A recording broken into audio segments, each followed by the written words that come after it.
Taking you down south to the state of Karnataka and Bengaluru, broken and uneven footpaths remain a very major concern, especially for the city's most vulnerable citizens, including elderly citizens, children and people with disabilities.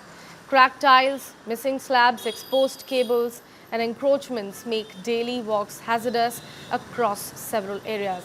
One such example is along Ramana Maharshi Road or Bellary Road in Sadashiv Nagar, where the footpath is not just broken and uneven, but also strewn with debris. Pedestrians are left with no choice but to walk on the busy road, putting their lives at risk. My colleague from News 9 is present at Bellary Road in Sadashiv Nagar. Let's look into the ground reality first.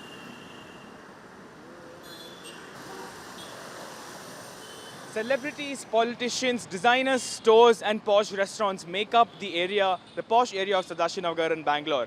But the streets that lead to Sadashinagar tells a different story. Right now, I am at the Bellary Road in Sadashinagar, where you can see the deteriorating quality of the footpath.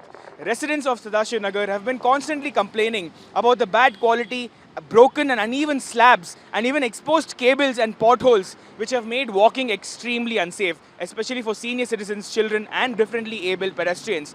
Many commuters are forced to walk on this main footpath, risking accidents and heavy traffic. Despite multiple complaints and appeals to civic authorities, the situation remains unchanged. According to local sources, funds were sanctioned months ago under the BBMP's footpath development scheme. However, not a single step of repair work has begun, leaving the public questioning delays and lack of accountability. The stretch, which in particular you can see, leading from the Sadashinagar police station to the Mekri circle, is particularly hazardous during rains as waterlogging worsens the cracks and creates slippery patches. Street vendors occupying parts of footpath further adds to the chaos.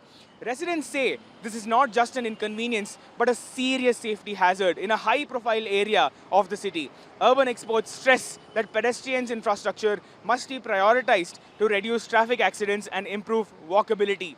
As you can see, this multiple questions raise in this posh locality. If this is the case with such a high-profile area, what's the situation in the rest of Bangalore? What's the idea of the Silicon Valley of the city?